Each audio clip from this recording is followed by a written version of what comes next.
Hey, Tribe, welcome back to another episode of Dare to Daydream. Today I'm here with Ben Levey. Ben, how you doing today? Pretty good, Michael. Thank you for having me on.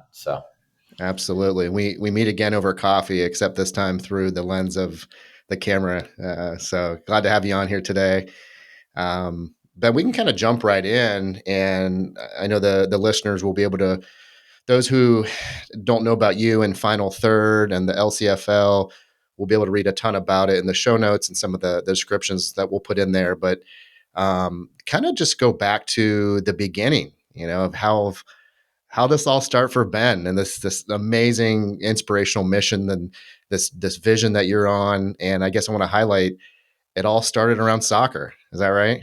The Yeah, simple that's game yet right. complex game yet intense game of soccer has engulfed this path that you're on. So I guess take us back. You grew up in Central Ohio, and soccer was a big part Yeah, of who you were, huh? yeah. Sport in general, basketball and soccer. Growing up, grew up in Bexley actually, and I say I grew up on a silver platter where I didn't realize how much I truly had until I entered into the real world. With sport, with education, with club soccer, and personal training and basketball, and all these things. Again, until I entered the real world. And yeah, grew up with the game. Can't imagine what school would be like if I didn't have, competition every weekend or in the evenings, basketball and soccer. Definitely would be somewhere else. And really not the highest level player, just probably the hardest worker on the field. And ended up, captaining one of our state championship teams at Bexley. Again, there are better players on that field than me, and that was an amazing time. And went on to play club soccer at University of Wisconsin. Actually, not with University of Wisconsin; it was a different club that was connected there, and ended up coaching. Also, getting my license there as well because I love the game and working with kids, and always felt like I'd be a great coach. So, grew up around the game, ended up falling in love with it, and it led me on to eventually founding an organization in Mombasa, Kenya. So, Yeah. No, I like that mindset. The hardest worker on the field. And do you feel was that something that was instilled in you from birth? Do you think, or you kind of grew along the way? I mean, just in the very low conversations I've had with you, and have watched you afar from social media platforms, but you definitely have that leadership quality. There's no mistake in that. Very humble confidence about you. So I can see it, on the field as well. Is that something that you had to learn? As it was always kind of easy to come to you as lead by example and that humble confidence. well, are you a second child? I'm the third. You're the third. I think Yeah. there's something. Well, I think my youngest sister is probably the hardest worker on the field. I think there's something about being a younger sibling.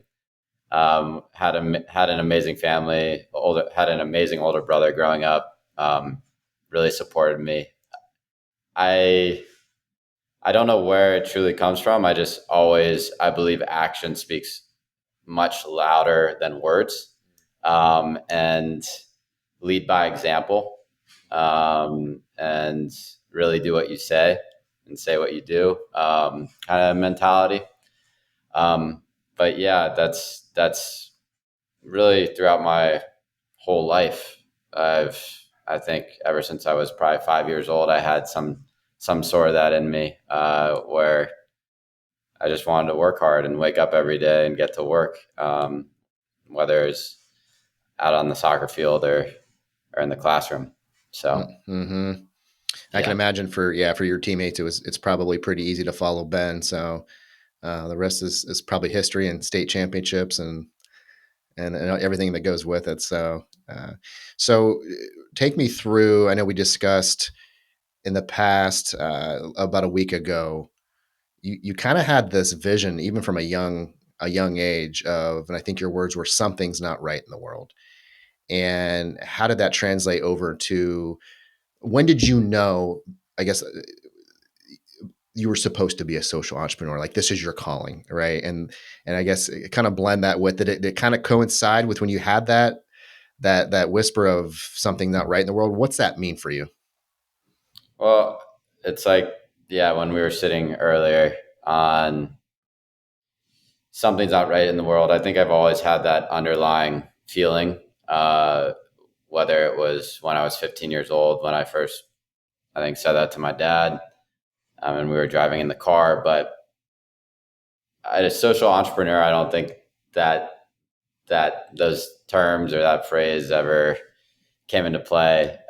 Um, I think I was always, and I think everybody's always battling the societal structures in place to make sure they succeed and live safely and happily in their environment with their families. So I I guess like that has probably that feeling. I think I was lucky to find this outlet through the game.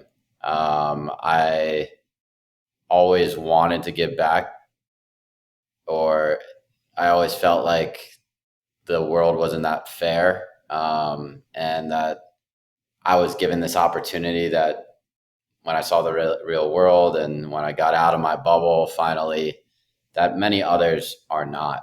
And I want to when I took that feeling and I harnessed it and I found a way to give back through the global game, I just ended up running with that. And then that social entrepreneur, uh, I guess, eventually came to fruition within everything that I'm doing. Um, so going back, feeling like I've been living in a bubble my whole life. At the University of Wisconsin for 4 years, feeling like I've been living in a whole bubble in a bubble my whole life, and having an itch to do something completely different.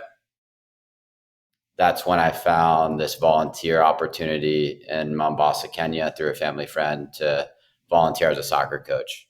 Not going there to start something, but going there maybe to seek out something before I went on to grad school and pursue my career that I didn't end up pursuing. So that really Mombasa, Kenya is where I found the inspiration, and that's led me along a long 13, almost 14-year path now. Yeah, not by accident, huh? Well, I always say when if I would have studied international development at the university or wherever I went to school, I feel like there's no way I would have started an organization in Mombasa, Kenya, just because I think going in there, what I say is going in there green, Yeah. not really knowing what I was getting myself into, um, allowed it to, I guess, evolve and succeed. And yeah, just on relationship based philanthropy. Hmm. Okay, so stars are aligning. You have this kind of vision at 15. You get into college, and you're like, I'm in a bubble, which is massive awareness that no kids have, let alone adults. And you go on this trip. What was your first moment? I guess how long were you there on that first trip as a volunteer coach? 3.5 months. Okay, it was the Um, first time you've ever so been there.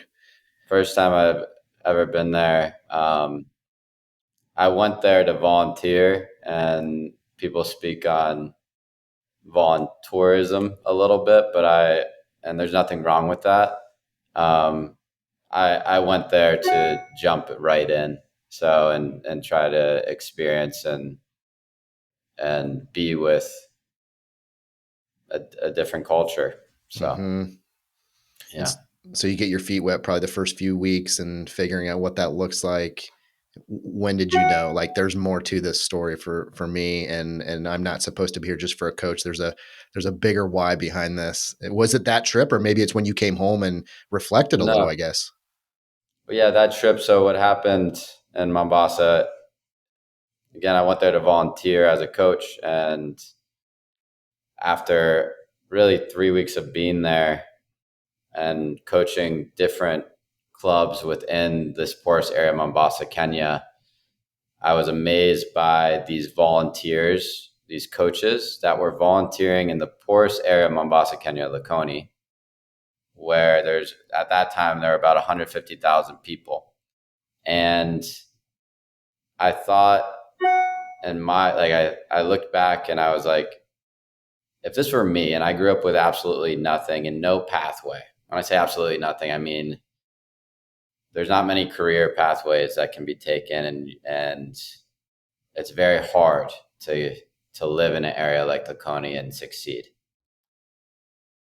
The Would I have a mindset to give back to my community as a coach and volunteer my time to kids in this community? And I honestly don't know. I don't know if I would have that mindset.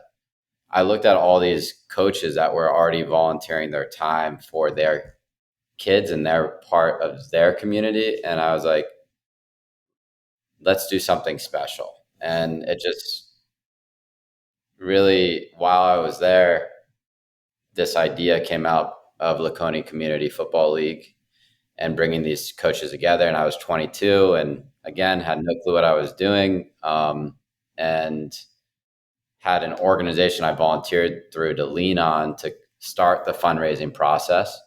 This organization, Hatua Likoni, that's an NGO, and brought all these coaches that I got to know together. And I said, use me not to better just you or you, but to better all of you as a whole. So and I think that's the mindset of F3 in general and Final Third Foundation uh, that we've created here is to empower and uplift leaders that already exist within the communities we serve. So kind of led along that pathway, but Yeah. that's where it all started.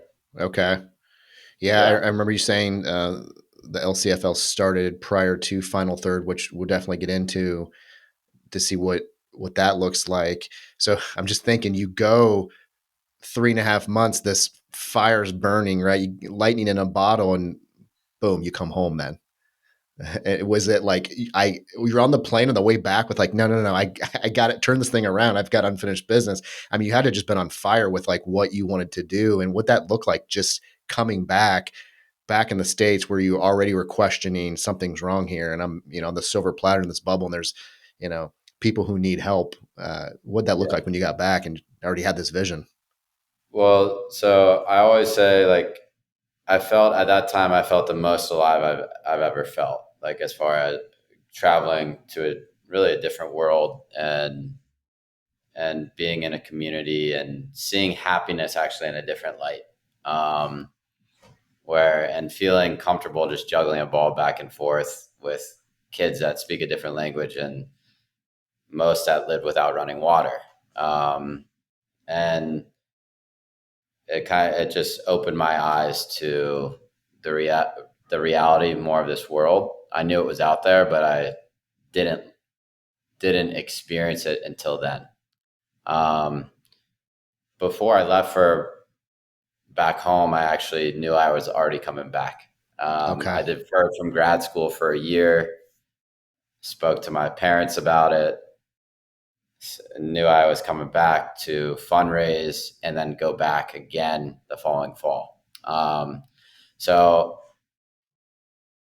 it was hard to leave after 3.5 months, and but I knew I was coming back and ready to get to work and had no clue what I was doing, but just jump right in, I guess, the nonprofit world, thinking I'm still going to grad school for physical therapy, but in the end, not doing that either. So um, I think I just followed my gut, my heart, and doing what makes me feel truly real and authentic and alive.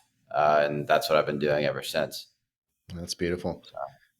So, I've started companies, and I know just the capital raise is hard enough in a for profit, and I've had a little bit of a front row seat with friends over the years who have been in the nonprofit space. But what was that like coming back? And in your words, now with all this history behind you and the success of this thing, not one but two of these things up and running. But 22 years old, and in your words, I didn't know what I was doing. How was that coming back to the US where there was money to try and raise money, raise capital, raise funds to get this thing and explain to these people, in Mombasa, like, this is my vision. This is what the people need. Was that just a massive hurdle? Was it, when did you see the daylight of like, okay, we're going to be able to get this thing funded? Yeah, well, you're a successful, entrepreneur, and I know you go, like you said, and you raise funds, right? You've raised funds in the past, and so you have to tell a story, right? You have to put yourself up there, and that's probably why you're so successful. You're telling that story and able to display the success and what's being created. I definitely hit a lot of roadblocks. The amount that I was fundraising was very little, and actually is still very small for that organization in Mombasa, Kenya. I say we maximize the dollar, and really, the dollar goes a long way there. It was hard for a long time to live in what I call, like, really just opposite worlds, polar opposites, where I'm going back to Bexley, and I know what $100 could do. I know what $1,000 could do in this area of Likoni, Mombasa. Um, it was a mental challenge. It's always been a bit of a battle to live in both worlds, and so I would always.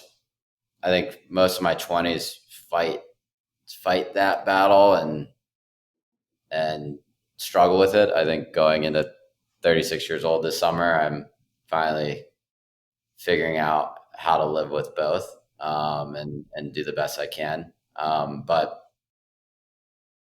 it was definitely hard.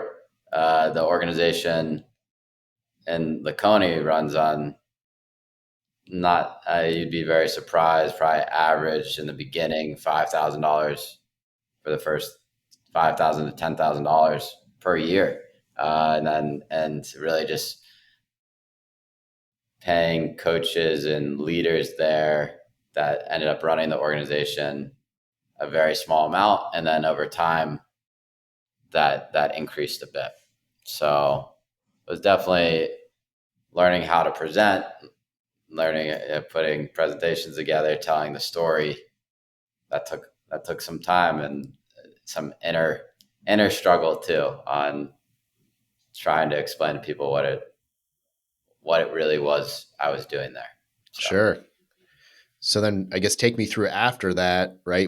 How soon did you go back? So you came back and explained to the people here and told your parents, hey, I'm going to press pause on grad school, and had some difficult conversations, but how much time had passed till you went back? And I guess what was the strategy then? To find boots on the ground there and say, hey, we got capital coming and here's what this looks like? yeah. So the goal was always good. Just going back, was always for it to be theirs. It was never for it to be mine. The mindset that I've always had is to really, that I will never know anyone's culture except for mine. I will Mm, never, even I could live in a community without running water, I could start speaking the language. I could live there for years, but I would truly never know that culture except for mine. And I really wanted it to be theirs. So I joke around about this. They use the term Mzungu, which is white man in Swahili. So first it was the Mzungu League, and then it was Ben's League. They said Ben's League, and then it was, and the goal over time was for it truly to be the Likoni Community Football League, run by people from Likoni. Um, I already knew I was going back. I already was working with coaches that were there. They knew I was coming back 2 months later, so I already had my flights booked to come back. And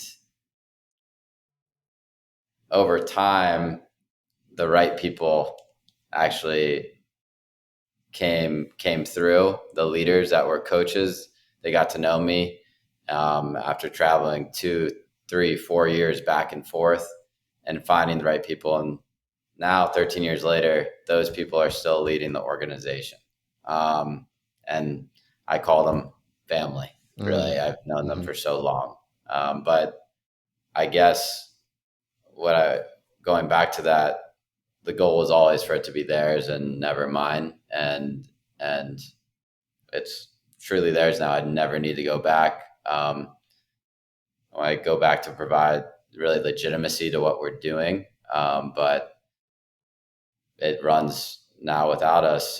Just obviously the funding stream needs to happen, and hopefully one day Kenya will fund Kenya will fund Kenya is what I say. Yeah, That's the hope. So that was one of the coolest things when we first met, and was just so moved by the story. And we'll get to the final third foundation in a second here, and I don't want to go too far ahead. But when I said, "Well, Ben, that's really cool. What do volunteer options look like?" and you're telling me, and I said, "Will you be on this next trip in January of 25?" and you said, "No," and I was like, "Huh." And I said, "Why?" And you said, "What you do? I'll maybe go back every 5 years. It's not mine. It's for the people. It's for them." And I was like, and I've met a lot of cool and heard some very humble servant leadership type people speak, and I was just like blown away with that mindset, and just it's so inspiring to hear you say like, no, that was never the vision, that was never the mission, and at the same time, you could probably feel like you're celebrating the success of saying this is what I saw, the people running this program for their people and for their culture, and because like you said, I can go there as many times as I want, but I can't relate to what they can. So yeah, amazing awareness around that. yeah, thank you. I think it takes a long time to really create something. I think people are starting to see it now, and then there's what's amazing. I love that I'm not going in January, and that Jessica Bennett's taking another group who came with me this past December. And I want volunteers that go over to see the organization, I guess, run by the leaders there that Yeah. are the amazing, special people that they are. Um, that again grew up in this poorest area of Mombasa, Kenya, and still are, I guess, struggling to succeed in life, but love the work they're doing with the community in Likoni through the global game, and are so passionate about it to give back to their kids and their community. So yeah, it's it's I guess the mindset of F3. It's not there's so many people taking ownership over what they do instead of saying, wait, I have a team of people that are amazing, there's other people that let's let's share this, and people and really make it meaningful. So that's, I guess, yeah, my kind of been my overall mindset for a long Mm-hmm. time. But thank you for noticing that. So Of course, it's quite obvious. So, and I guess that brings us to the point of F3, right? So how you you get this thing up and running, the LCFL, and what's Final Third Foundation? When did that idea? And I guess looking at it from this angle, you having that humble leadership of saying, okay, I'm going to hand it off, also gave you time to build round two, I guess, right? yeah. What exactly does this look like? How did this all start? So that's it's a long road. I don't know if we want to jump into everything. Moving to DC and turning with another nonprofit called Love Football, waiting tables in a fine dining restaurant, having chronic pain in my hip for a year and a half, and then having to move home because I couldn't pay the bills. But ended up finding my way into eventually helping run Columbus City Soccer Association and working with a gentleman, Gary Bloomberg, who's on the board of Final Third Foundation, who actually came up with the name Final Third Foundation. Um, and working in sports management as well. And while I'm creating this, while I continue to support this organization in Kenya. Um, 7 years later, 7.5 years later, after founding the organization Mombasa, that's when the name Final Third Foundation and the nonprofit was created. And everything over those 7 years, anything nonprofit related, uh, programs actually moved underneath the roof of Final Third. Um, and then it all made sense. So I was, in a way, for a long time, I was on this windy road, following my gut, following my heart, and creating these things. And Columbus and Central Ohio, trying to replicate in a way what I was doing in Mombasa and Central Ohio, and figuring out my life a bit. And and then it all fell into place, with Final Third, and which is a nonprofit in Central Ohio now, and it seems to be growing at a pretty quick rate right now. And I'm excited about where we're headed, and again, appreciate you bringing me on to discuss it. So, Of course. Let's dive right into that. So F3 Final Third is as I've been cool enough to coin it as F3, like the cool kids mhm. say. Soccer, wellness, and education. Take me through. I know there's so much to unpack there. You guys have after school specials, and you have camps, and Yeah. and we'll put all the information in the show notes for listeners. Your website's phenomenal. So take me through soccer, wellness, and education. What's all that look like for Central So, Ohio? so first, soccer, the global game. Really, the overarching theme or concept of Final Third is to bring all communities together, and that's through the game. Um, we look to relieve all barriers, whether it's language barriers, financial barriers, cultural barriers. Meaning, if you are celebrate Shabbat and you're Jewish and you can't play on Saturdays, we set up games on Sundays. If you're Mm, overseeing Ramadan, we work with those coaches in those communities so that their game schedules are changed as well. And so the game, really utilizing the game to support all communities. We say from the most affluent to the most underserved. And I think that's what makes us truly special, is we're taking youth outside of their bubble at 5, 6, and 7 years old, and allowing them to experience different cultures, races, ethnicities. Um, and we talked about this word when we sat down for coffee, and humanize at the youngest ages, and open up those eyes of youth. Those in underserved communities, communities of promise, and those in communities like Bexley, where I grew up, to be able to see what else is out there.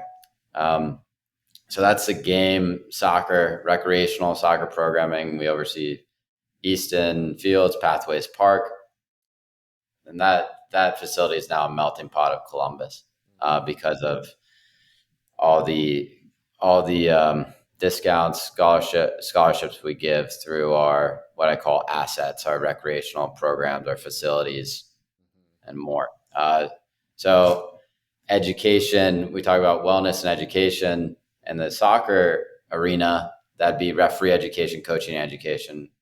What I love is that when you go out to our recreational program now, our partner organizations that are connected to all these youth, that are connected to the Somali population, the Latino population, West African population, all populations really, they receive referee education. And now you have 14-year-olds that are getting paid to referee in our programming. You have coaches that receive coaching education, and we pay for that.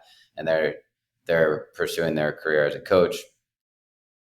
And that all moves over into our education, soccer, and literacy program that we built, which really is led by our director of education, Leah Groom Thomas, and our education specialist, Jessica Bennett, who who are utilizing F3 as, again, a platform to get back into their community through what they're passionate about. And that's reading and literacy and working with kids in that area. So that soccer and literacy program has really evolved, and we're in many, many city schools. We were in 17 schools, providing for about 50 classrooms this past school year, and have a lot of program managers on the ground. Also, what I love is the partner organizations that we work with, and uh, in soccer, these coaches are now becoming program managers in these schools, and we're training them up to become program managers and really leaders within these organizations now, going into schools, also receiving a job opportunity and really representing the communities that we serve. And really, it's a long, F3 does a lot, but it's this umbrella nonprofit organization that really takes a holistic, long-term approach. And yeah, we focus on 3 to 18 years old, but we also work with many coaches that are older than that, and now some who have become employees of F3. Um, and I can go into wellness as well, which is really focused on our environmental awareness program run by Max Rosenthal, who's an amazing guy as well, that's oversees our park and he converted this soccer facility now into a park, beautifying the area for really all the communities we serve, adding trees, meadow reclamation, Wow. a learning garden, and developing the Sprouts program that can now be found in schools as well. So that it's, this organization continues to evolve because the leaders that are within it take ownership of what they're doing, and they're all basically entrepreneurs within this nonprofit, helping build it and helping it grow. So Hmm. Yeah, for the listeners that recognize the name Jessica Bennett, she was on this podcast a few weeks ago, and it's no surprise if with Jessica's passion and your passion, Ben, that you put both of you on the same platform, and it's sky's the limit. So this is what's really been fun to watch since she got involved too, is the vision that you guys both have, and watch this thing explode. But I want to put a little bit of a microscope on when you and I talked. You mentioned, some of the underprivileged neighborhoods just here in our own backyard in Central Ohio. And you said, look, it's not the schools. You said you've met the administrators, you've talked with teachers. You said they're all doing a fantastic job, and a lot of them are hanging on to those jobs because they truly care about the kids. You said these kids are coming from a, a background, an upbringing of they don't really have much opportunity.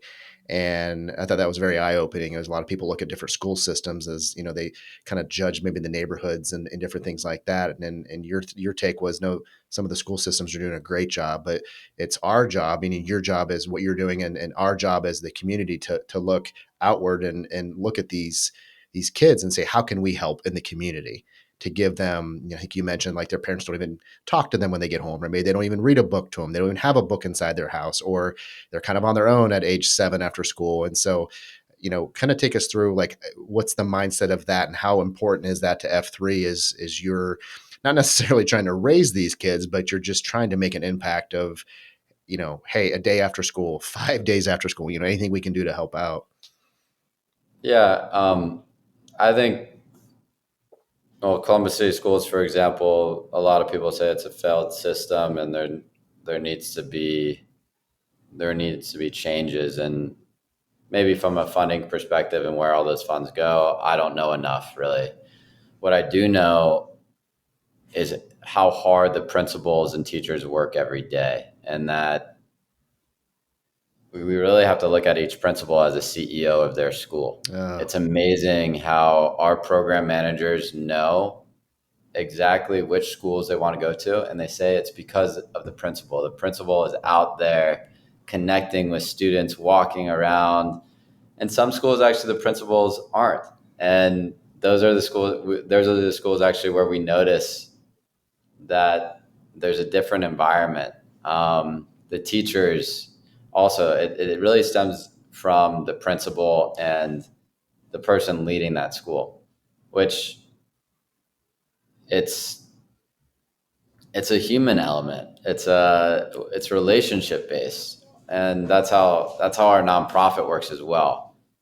Um, but the mindset of F3 is to add value to the infrastructure in place. If you're a Columbus City School teacher or principal, you're you have to be in it for the right reasons. Like the day in and day out, these guys are working so hard, is and and they may get worn out by the end of the year, and they deserve that summer break.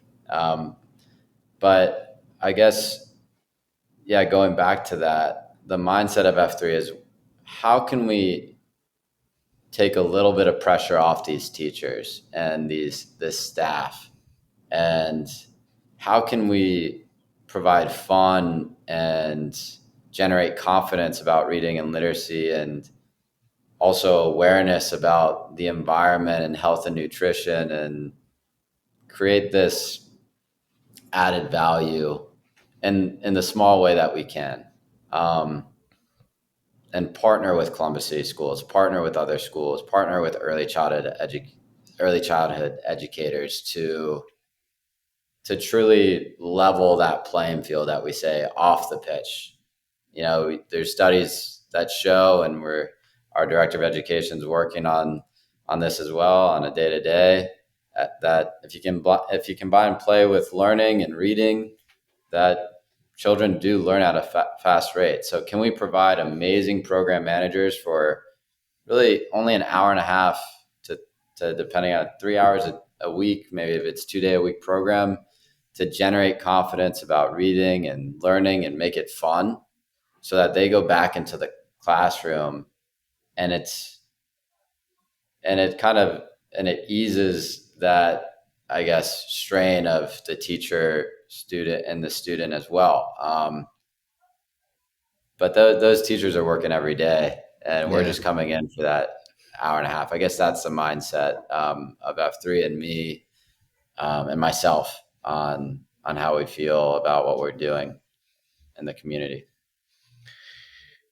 Yeah, I remember you telling me that at one point when you were in Mombasa that you were on the pitch with a guy and he was juggling the ball and it was time to go home and you thought he's going home to nothing, no running water, and I'm going home to all these luxuries, that we take for granted. And it doesn't, not talking about luxuries that maybe we think about in the Western society, but luxury of running water and, a bathroom and, you know, soap and things like that. So I guess, and not that these kids in Columbus City schools are living like that, but there's got to be some times where you see the similarities of you see this program and then it just tugs at your heartstrings knowing what they're going home to, and then you're headed the other direction.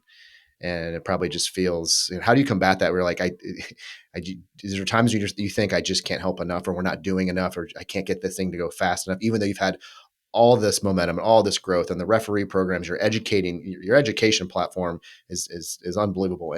But are there just times when you just see this stuff and it's just heartbreaking? Like, how do you deal with that? Yeah, just going back to that, we know about all the shootings that are going on in Columbus, and struggles with Columbus City Police, and these neighborhoods that actually a lot of our leaders live in, that are actually a part of F3. So I'll give an example. We had a we actually had a soccer and literacy program at Eakin this past year where there was a shooting, um, Hmm. and actually Jessica Bennett was there. Malik, one of our program managers, longtime friend. I view him as family. He's been with us since 2015. Was there, and Malik's seen a lot of kids he he knew pass away, like young kids, and from shootings, and he there's a reason why I'm telling this story. He told me if he wasn't doing F3 work, he'd be in a very dark place right now. Wow. So he does what he does he knows that, and he's an amazing family man. just unbelievable guy. He should be the hometown hero. Sorry, we talked about MLS. Didn't mean to bring that up. MLS, he should be the hero. He was actually in that video that we just sent out. Yeah. And he works every day, and he does amazing work in his community. And I guess how I go back, and it's really why I wake up every day, actually, and get to work. Um, it's for people like Malik, because I know that if we I can't do it on my own. F F3 can't we F3 it's can't we can't do it on our own.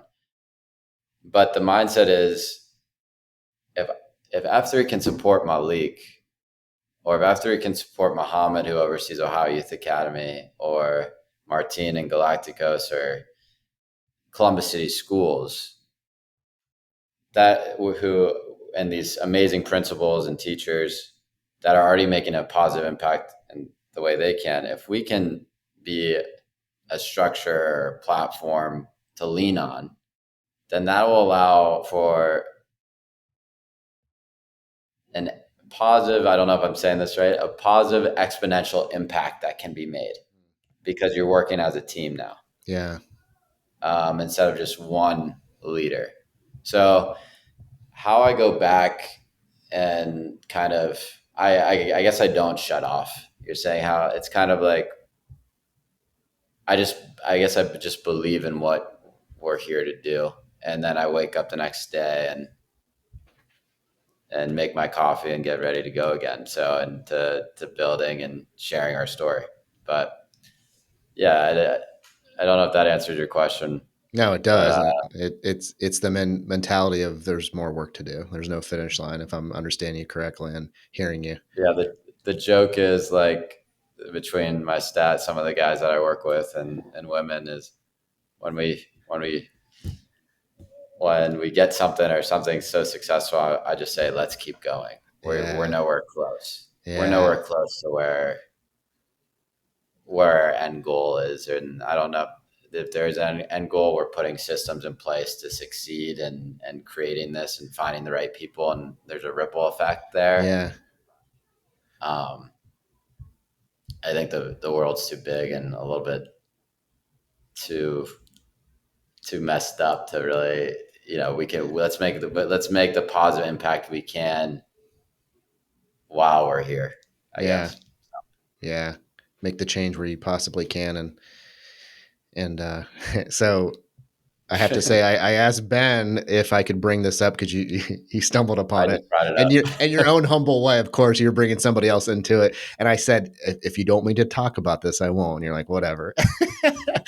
But kind of hot off the press. Just I think it was announced yesterday. So take us through the MLS All Star Games coming up in July. Where is it this year, by the way?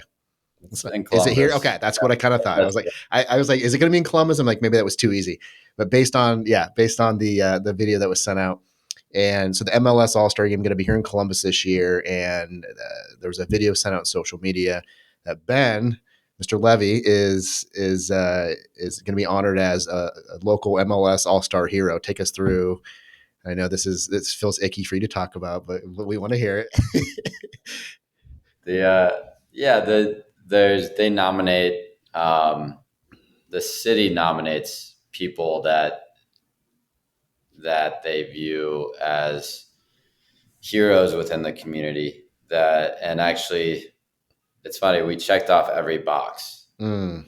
where they were nominating leaders that are connected to organizations that focus on soccer, or wellness, or education.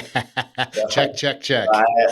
this email went out, and they're like, I got like probably 15 emails to me saying, "Hey, you actually check off every one of these boxes."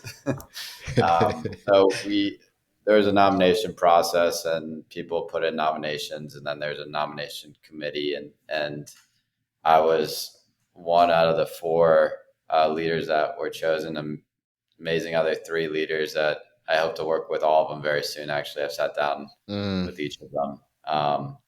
And really, it's great to be recognized. It's, I think, provides a hopefully a launching pad, I say, for the next couple of years, Yeah. and excitement for all of our staff to show where we are as an organization.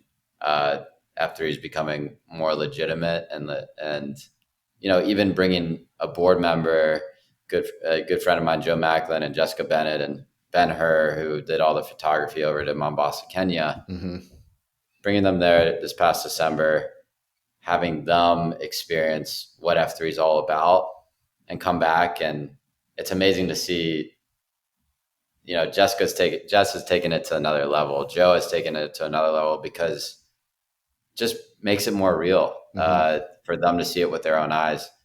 This MLS All-Star Hero Award, it allows for other people to say, oh, wow, this is something we should take a look at. We should be a part of. Um, So I really appreciate the MLS, all this RBC Wealth Management and Players for Change really supporting this and allowing for F3 to have a voice during, which is a big event, the MLS All Star game. So Sure. yeah, yeah, Yeah. And when we briefly spoke about it, it wasn't surprising. You flipped the attention and said, I'm going to use this stage to promote F3 and, the community work we're doing. And, um, it's really cool.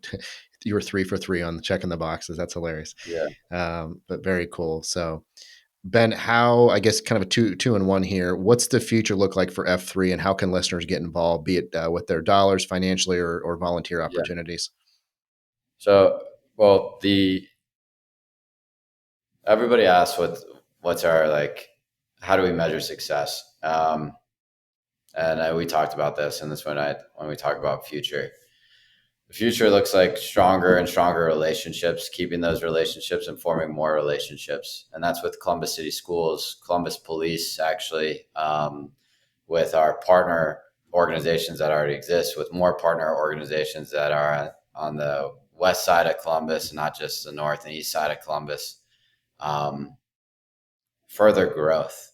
For example, this coming fall, F3 will be overseeing with in part with sponsored by Nationwide Children's Healthy Neighborhoods, Healthy Families, Region 3 of Columbus City Schools and their recreational soccer league that they've created. So just the growth in everything that we do, and really our programs becoming more solidified and noticed, and the relationships that continue to form. Uh, I guess that's where I see F3 headed, just becoming more established and recognized. The goal for F3 is to provide world-class services, programs, and facilities to all. And the only way to do that is through grants, sponsors, and donors. What I say to our partner organizations that utilize the facility, that plan our recreational program, is this is your home. You pay what you can afford. And F3 will take in that financial stress. But if I don't get a sponsor, or I don't get a grant that year, or I don't get as much funding, they are still there and they have a home. So that trust has formed over 5-6 years. And they're with F3.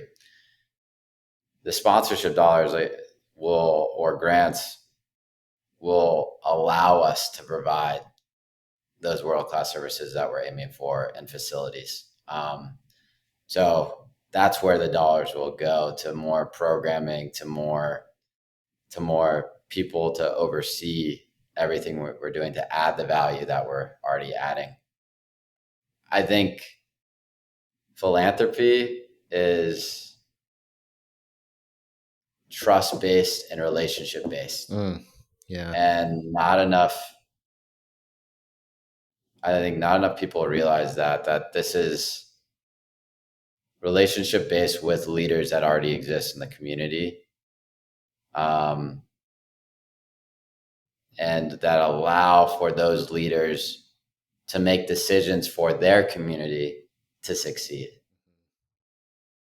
And it's not black and white, it's gray. I guess and there's just so much more we can dive into that on, but I hope that F, the future of F3 is more people trusting what we do. So more people giving and knowing that it's going to a great cause. Um, and yeah, so I think, I don't know if was that the whole question. Yeah, Sorry. yeah, yeah. That was most of it. And then I'm just assuming is the website the easiest way to find out volunteer opportunities Yeah. and how to donate finalthreadfoundation.org. and okay, Yeah. finalthreadfoundation.org. And there's a volunteer area where you can actually submit a form and choose to volunteer in coaching and referee or soccer and literacy or in the environmental awareness program.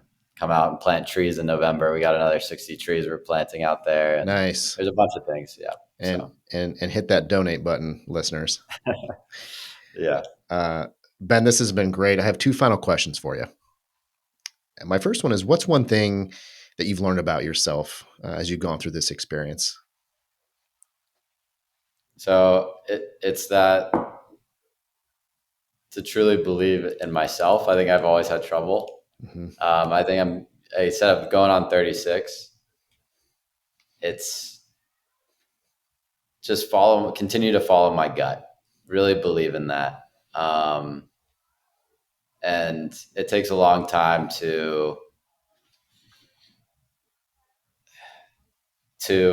I'm blanking right now, but to realize that not everybody's going to like you and what you stand for. And I'm an empathetic person, and I know that I can put myself in other people's shoes. And actually, I I think that's sometimes is a fault of mine, uh, but I think it allows me to lead a certain way. And I think I've learned that about myself, that I'm a people pleaser,